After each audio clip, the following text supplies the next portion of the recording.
I've had the privilege of working with some of the most extraordinary teams in my career, and I've seen a fascinating pattern, a secret ingredient for greatness, if you will.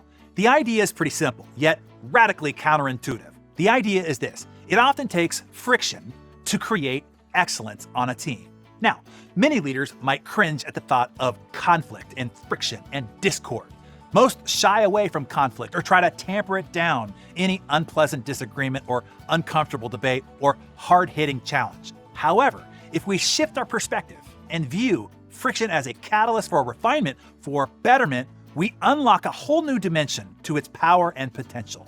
There is a short segment from Steve Jobs out of the Lost interview in 1995, still 2 years away from retaking the chief executive role at Apple and transforming them from a loser to a leader in the digital economy, where he talks about the importance of talented people bumping up against each other, where he learned this lesson. Let's listen. What I've always felt that a team of people doing something they really believe in is like when I was a young kid, there was a widowed man that lived up the street, and he was in his 80s. He's a little scary looking, and I got to know him a little bit. I think he might have paid me to mow his lawn or something. And one day he said, "Come on into my garage, I want to show you something." And he pulled out this dusty old rock tumbler. It was a motor and a coffee can and a little band between them. And he said, "Come on with me." We went out to the back and we got some rocks, some regular old ugly rocks. And we put them in the can with a little bit of liquid and a little bit of grit powder. And we closed the can up and he turned this motor on. He said, "Come back tomorrow." And his can was making a racket as the stones went around.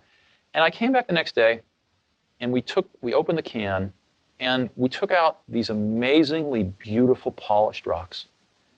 The same common stones that had gone in, through rubbing against each other like this, creating a little bit of friction, creating a little bit of noise, had come out these beautiful polished rocks. And that's always been, in my mind, my metaphor for a team working really hard on something they're passionate about, is that it's through the team, through that group of incredibly talented people, bumping up against each other, having arguments, having fights sometimes, making some noise, and working together, they polish each other. And they polish the ideas, and what comes out are these really beautiful stones. So Steve Jobs' metaphor teaches us an important lesson about the value of friction in a team setting. It reinforces the notion that when harnessed correctly, friction can foster growth, innovation, and excellence. It is through the intense interactions, the disagreements, and the hard work that we, like the rocks in the tumbler, become polished. We don't just refine our ideas, we refine ourselves.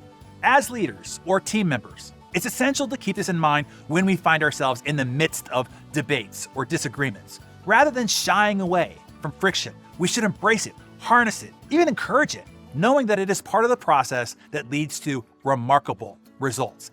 It's easy to fall into the trap of seeking a friction-free environment, especially when leading a team, a congregation, or even a family. The absence of friction can feel more comfortable, simpler, and less challenging. But remember, it's the friction that gives the team its dynamism, its vibrancy, its potential for greatness. So, what are the action items that we can take from Jobs' story? Number one, embrace the friction. Recognize that friction is not a negative force, but a necessary catalyst for growth and innovation. It's the grit that polishes ordinary rocks into extraordinary gems. Number two, encourage open dialogue. Foster an environment where team members can openly express their views and debate ideas. This is where the polishing happens. And then number three, trust the process. Know that something beautiful will emerge through the noise and friction. It may take a time, but the results will be worth it. And number four, remain passionate. Like Jobs' story, the polishing process works best when the team is passionate about their work. Passion fuels the resilience and keeps the team motivated even when the process gets arduous and tough. In the end, just like diamonds, excellence isn't born, it's made. It's the result of a process that requires time, pressure, and yes, a whole lot of friction. So, the next time you find yourself in the midst of a heated team debate, remember, it's all part of the process. Embrace it, harness it, and watch how it propels your team towards unparalleled excellence. If you want to polish up your team, your community, your family, send them this Darren Daily as encouragement that you want them to stand up and defend their ideas vigorously, use their voice boldly, and rumble aggressively. And when it comes to decide, know that it might also require that they disagree but unite as a team, as a community, and as a family once again.